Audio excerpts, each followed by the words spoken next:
अस्सलाम वालेकुम नाजरीन, मैं हूं एडवोकेट मिनहाल अली और आप देख रहे हैं मेरा यूट्यूब चैनल लॉ नेक्स्ट। आज जिस टॉपिक पर हम बात करने जा रहे हैं वो है तोशा खाना इमरान खान साहब की जो नाअहली हुई है इस केस में और उनको गिरफ़्तार भी कर लिया गया है। बड़े दिनों से इस पर इशू चल रहा है कि जी तोशा खाना में ये होता है वो होता है, लेकिन आज मैंने जो इस पर बात करूँगा वो आपसे डिटेल में डिस्कस करूँगा कि तोशा खाना आखिर है क्या, उसमें होता क्या है, उसके अंदर क्या आपको प्रिविलेजेस होते हैं और क्या नहीं होते। अब होता ये है कि तोशा खाना के अंदर जो गिफ्ट मिलते हैं आपको, आपके वज़राए आज़म को या सदर पाकिस्तान को या आर्मी चीफ को या कोई भी हाई ऑफिशियल बंदा जो गैर मुल्की दौरों पर जाता है, उसको वहाँ के जो सरबराह मुमलिकत हैं वो तोहफ़ातन कुछ देते हैं आपके अपने मुल्क के रिप्रेजेंटेशन के लिए कि हमारे मुल्क में आए हैं, ये आप तोहफ़ा रख लें। कोई गाड़ी देते हैं, कोई घड़ी दे देते हैं या कोई कालीन दे देते हैं, कोई भी चीज़ ऐसी होती है जो कि रिप्रेजेंट कर रही होती है आपको, जो सवेनियर के तौर पर मिल जाती है आपको, आप वो अपने मुल्क में ले आते हैं और तोशा खाना में जमा करवा देते हैं। और ये बेसिकली रखा जाता है एज एन मेमोरी के तौर पर तोशा खाना में कि जी हमारे वज़राए आज़म को मिला था जब वो अमेरिका गए थे या वो सऊदी अरब के दौरे पर गए थे, उन्हें घड़ी मिली थी, या इस तरह से उनको ये एज एन मेमोरी ये उन तोशा खाना में जमा हो जाता है। और जो कैबिनेट डिवीज़न है वो इसकी बाद में नीलामी कर देती है किसी पब्लिक को देने के लिए, अगर पब्लिक लेना चाहे, या फिर एक और तरीका भी होता है, अगर आपके वज़राए मुमलिकत कोई भी सदर पाकिस्तान या वज़राए आज़म अगर उनको कोई चीज़ पसंद आ जाती है तो वो उसकी कीमत अदा करके वो उसको ले लेते हैं। स्टेट बैंक में इसकी कीमत अदा करते हैं, जो जितनी कीमत मालियत होती है उस चीज़ की, और वो ले लेते हैं अपने सोल पर्पज़ के लिए। पहले दौरों में इसकी कीमत हुआ करती थी 15%, आप टोटल कीमत जो थी उसका 15% अदा करके आप वो ले लिया करते थे। लेकिन 2018 में इमरान खान साहब की हुकूमत आने के बाद उन्होंने इसका रूल चेंज किया और उन्होंने कहा कि इसकी जो कीमत है वो आप 50% अदा करेंगे, और 50% अदा करने के बाद आप अपने पास रख सकते हैं।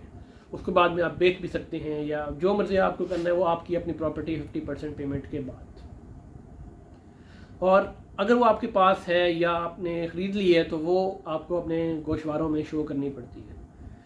अब इमरान खान साहब ने अपने गोशवारों में शो की या नहीं की, लेकिन होता क्या है कि जी ट्रायल कोर्ट उनको सज़ा सुना देती है कि जी आप करप्ट प्रैक्टिसेस के मुर्तकिब हुए हैं, आपने इलेक्शन कमीशन को अपनी जो मालूमात हैं वो शो नहीं की। अब देखें, ट्रायल कोर्ट में ये मामला पेंडिंग था और ये चीज़ थी कि आया कि जो मेंटेनेबल है या नहीं है ये केस, क्या ये केस बनता भी है या नहीं बनता। इसको तो पीटीआई के जो लॉ ऑफिशियल्स हैं उन्होंने इसको हाई कोर्ट में चैलेंज किया कि जी इसके ऊपर बताएं, ये जी मेंटेनेबल नहीं है और ये ट्रायल कोर्ट नहीं सुन सकती। तो हाई कोर्ट ने डायरेक्शन दी ट्रायल कोर्ट को कि भाई आप ये इनके जो लॉयर्स हैं उनको सुने, इस पे बहस को सुने, क्या है कि मेंटेनेबिलिटी है या नहीं है। अगर मेंटेनेबल नहीं है तो क्यों मेंटेनेबल नहीं है, उनकी बात को प्रॉपर सुने आप। हाई कोर्ट ने ये ऑर्डर दिया एक दिन पहले ट्रायल कोर्ट को। अब ट्रायल कोर्ट ने क्या किया, ट्रायल कोर्ट ने एक दिन पहले थोड़ी देर इंतज़ार किया लॉयर का, कि लॉयर साहब वकील साहब आएंगे और बहस करेंगे। अनफॉर्चुनेटली वकील साहब थोड़ा सा लेट हो गए, उनकी कोई पेशी चल रही होगी वहाँ पर, वो वहाँ बिज़ी थे। 12:30 बजे जो टाइम रिपोर्ट हुआ है मुख्तलिफ न्यूज़ चैनल्स में कि इस टाइम 12:30 बजे फ़ैसला सुनाया, वो एक अलग कहानी, कितने बजे आए या कितने बजे नहीं है वो हम उस पर नहीं जाएंगे। लेकिन अगर हम लॉ पॉइंट देखें, क्या ट्रायल कोर्ट ने जो फैसला सुनाया है कि वो वायोलेशन ऑफ लॉ है, कॉन्स्टिट्यूशन ऑफ लॉ, कॉन्स्टिट्यूशन की वायोलेशन है कि नहीं है। Basically article 10A of constitution of Pakistan 1973 वो ये बात करता है राइट ऑफ फेयर ट्रायल, मतलब हर बंदे का कानूनी हक है कि उसको फेयर ट्रायल दिया जाए। कोई मुल्जिम है, कोई मुल्जिम है, उसका ये बुनियादी हक है कि उसको सुना जाए, उसके बारे में उसको पूरा मौका दिया जाए अपनी सफाई पेश करने के लिए। ये एक basically right of fair trial है जो कि इमरान खान साहब के केस में नहीं मिला उनको। जज ने कॉन्स्टिट्यूशन की खिलाफ वर्जी की है और 10A के खिलाफ वर्जी की है उन्होंने इस चीज़ में। अब लेकिन देखें, और दूसरी बात है जो मोस्ट कॉमन है, इमरान खान साहब उस दिन पेश नहीं हुए थे अदालत में, उनके किसी और पेशी मतलूब थे, वो वहाँ गए हुए थे अपने वकील लॉयर्स के साथ, या नहीं थे, या जो भी है उनके लॉयर्स नहीं थे। اب جب ٹرائل کورٹ کو آرڈر دیا، ڈائریکشن دی ہوئی ہے ہائر کورٹ کی طرف سے، تو جو لوور کورٹس ہیں ان کا یہ کام بنتا ہے کہ بھائی وہ پراپر سنیں، وکیل کو سنیں، پھر اس کو پوری صفائی کا موقع دیں، پھر کہیں جا کر وہ اس پر فیصلہ کریں مینٹینیبلٹی کے اوپر بھی، اور سزا دینی ہے یا نہیں دینی اس کے اوپر بھی بحث کریں۔ اب دیکھیں ہوا کیا، پہلی بات تو یہ جو ٹرائل ہوا، جو سزا دی گئی وہ ملزم کی ایبسنس میں دی گئی۔ ابھی تو ملزم کہیں گے کیونکہ وہ مجرم ثابت نہیں ہوا تھا اس وقت تک، تو جو ٹرائل تھا وہ ایبسنٹ میں دیا گیا، جو سزا دی گئی وہ ایبسنٹ تھے، مطلب جو ملزم تھا وہ ایبسنٹ تھا اس ٹائم، اپنی کورٹ پریزنس میں نہیں تھا، کیونکہ وکیل بھی نہیں تھا۔ وکیل صاحب نے کہا کہ وہ ٹائم پہ آئیں گے تو بحث کریں گے آ کر۔ تو جو trial absentia, this is called trial absentia, مطلب ملزم کی غیر موجودگی میں آپ اگر سزا سناتے ہیں تو وہ غیر قانونی سزا ہوتی ہے۔ کیوں؟ کیونکہ قانون یہ کہتا ہے کہ آپ نے ہمیشہ جب بھی ملزم حاضر ہوگا آپ نے تبھی سزا سنانی ہے، اس کے ملزم کو پیش کیا جائے، اگر وہ آپ کو ضرورت ہے اس سے آپ نے بیان لینا ہے کوئی، آپ وہ چیزیں آپ پوری لوازمات پورے کریں، پھر کہیں جا کر آپ سزا سنائیں گے۔ لیکن سزا سناتے وقت اس کا ملزم کا عدالت میں پیش ہونا لازمی ہے، وہ عدالت میں ہوا ہو، عدالت میں موجود ہو۔ اگر وہ نہیں ہوگا اور اب سزا سنا دی ہے تو وہ سزا نل اینڈ وائڈ کنسیڈر کی جائے گی۔ یہ متعدد ججمنٹس میں رپورٹ ہوا ہے۔ PLD 2010 لاہور 353 ایک ججمنٹ ہے، اس میں بھی کلیئرلی یہ بات کی گئی تھی۔ اس کے بعد پھر 2011 MLD 378، ان دونوں ججمنٹس میں یہی کہا گیا تھا کہ punishment in absence of culprit will be void, مطلب ملزم کی ایبسنس میں جو پنشمنٹ دی جائے گی وہ وائڈ قرار دی جائے گی۔ پہلی بات تو یہ کہ یہاں پر اگر اس پوائنٹ پر ہم اگر آتے ہیں تو عمران خان صاحب کی جو سزا سنائی گئی ہے وہ وائڈ ہو جائے گی، کیونکہ وہ نل اینڈ وائڈ ہے، کو کینسل ہو جائے گی، کیونکہ ایبسنٹ تھا ملزم اور ٹرائل اور اس کارروائی کے درمیان، تو ان کی سزا نہیں بنے گی کہ اس گراؤنڈ پر بھی کینسل ہو سکتی ہے ٹرائل ان ایبسنشیا۔ ٹھیک ہے، یہ بیسکلی مطلب ٹرائل ان ایبسنشیا مطلب کہ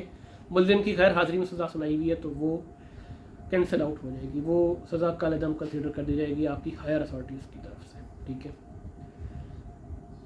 اچھا دوسری بات جو میں نے بات کی آرٹیکل 10A کی فیئر ٹرائل کی، کہ اس کے پراپر موقع دیا جاتا ہے، چانس دیا جاتا ہے اپنی انوسینس کو پروو کرنے کا کہ آیا کہ وہ گلٹی ہے یا نہیں ہے، وہ بھی نہیں دیا گیا، ان کو اپنی صفائی پیش کرنے کا موقع ہی نہیں دیا گیا، مطلب جو بحث کرنی تھی اس کا موقع ہی نہیں دیا گیا ملزم کو۔ مطلب وکیل صاحب اگر لیٹ ہو گئے ہیں تو جج صاحب ویٹ کرنا چاہیے تھا، جج صاحب کو، انہوں نے ویٹ کیے بنا فیصلہ سنا دیا، تو چانس انہوں نے ضائع کروا دیا، مطلب چانس ضائع ہو گیا ان کو، اور جو ہے ملزم کو سزا پراپر نہیں، سزا جو دی گئی اس میں جو تقاضے تھے، قانونی تقاضے، وہ پورا نہیں کیا گیا۔ پہلا تقاضا جو تھا وہ ٹرائل ان ایبسنشیا تھا، مطلب جو ملزم کی غیر موجودگی میں سزا سنائی گئی۔ پھر جو چانس دیا گیا تھا صفائی پیش کرنے کا ہائی کورٹ کی طرف سے کہ جی سنیں، وکیل صاحب کو سنیں، ان کو صفائی کا موقع دیں، پھر آپ کوئی فردر انکوائری اس میں کریں، فردر کوئی ٹرائل چلائیں، وہ نہیں دیا گیا۔ تو دوسری پوائنٹ پر بھی یہ چیز اڑ سکتی ہے۔ اب اس میں جو chance to be given proof as innocence, مطلب ملزم کو اپنی بے گناہی ثابت کرنے کا موقع دینا چاہیے، اس کے اوپر بھی سپریم کورٹ اور ہائر کورٹ کی بہت ساری ججمنٹس ہیں، جیسا کہ 2023 PTD 384 ایک ججمنٹ یہ بھی ہے، اور 2023 PCLRJ 01 دو ججمنٹس اس کے اوپر ہیں کہ جی ایکیوز جو ہے، مطلب جو ملزم ہے جس کے اوپر کوئی جرم ہے، اس کو پورا کا پورا موقع ملنا چاہیے اپنی انوسینس پروف کرنے سے ریلیٹڈ۔ ٹھیک ہے، تو یہاں پر بات ہی وہ ان دو پوائنٹس پر اگر آتے ہیں ہم، ان دونوں پوائنٹس پر ہی توشہ خانہ کیس میں سزا جو ہوئی ہے وہ معطل ہو جائے گی۔ 3 سال کی جو سزا ہوئی ہے، 5 سال کے لیے نااہلی ہے، اور 3 سال کی جو سزا ہے، دونوں چیزیں ختم ہو سکتی ہیں اگر ان دونوں پوائنٹس پر بحث ہو، اگر ان دونوں پوائنٹس کے اوپر ہم آتے ہیں، ان دونوں پوائنٹس پہ اگر لائرس کو کورٹس کو کنونس کر لیتے ہیں۔ کیونکہ ہائر کورٹ میں PTI کی وکلا کی طرف سے یہ پٹیشن ڈال دی گئی ہوگی اب تک بھی کہ یہ چیزیں انہوں نے فائل کر دی ہوں گی کورٹ میں، لیکن ان دونوں پوائنٹس کے اوپر اگر ہم دیکھیں تو ہمارے نظر میں یہ کیس اڑ جائے گا، سزا ختم ہو جائے گی۔ تیسری جو بات ہے، جو مین اگلی بات ہے، وہ ہے evidence of 342 should be recorded, مطلب ایویڈنس یہ جب ہو جاتی ہے، یہ ایویڈنس 342 کا بیان کیا ہے؟ 342 کا جو بیان ہے وہ جب ملزم جب ساری پروسیکیوشن اپنے وٹنس جرا مکمل کر لیتی ہے، اپنے وٹنس سارے لے آتی ہے، اپنی ساری اسٹیٹمنٹ دے دیتی ہے، اس کے بعد कोर्ट जो है वो करती है कि जी वो कोर्ट एक स्टेटमेंट रिकॉर्ड करती है। क्वेश्चन जो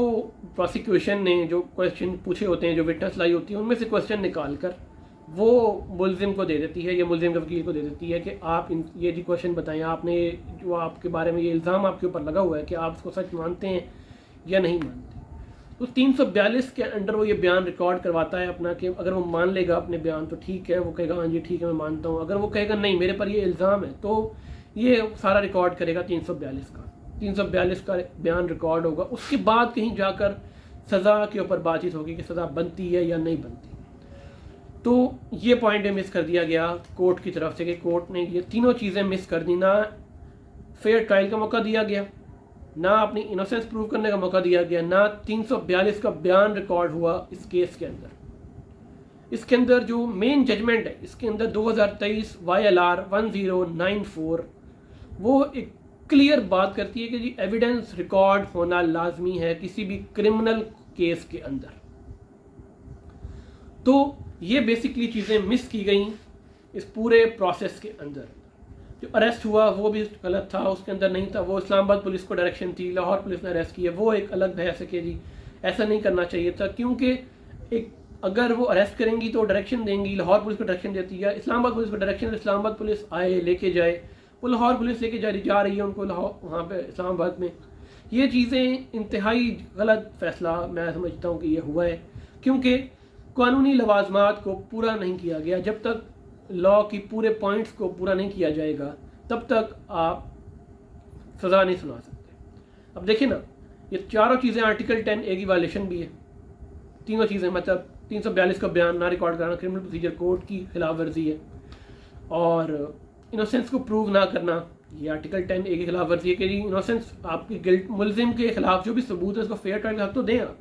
कि भाई वाकई में इसने जुर्म किया होगा या नहीं किया होगा, उसके बारे में कोई तो आप ठोस एविडेंस लाएं।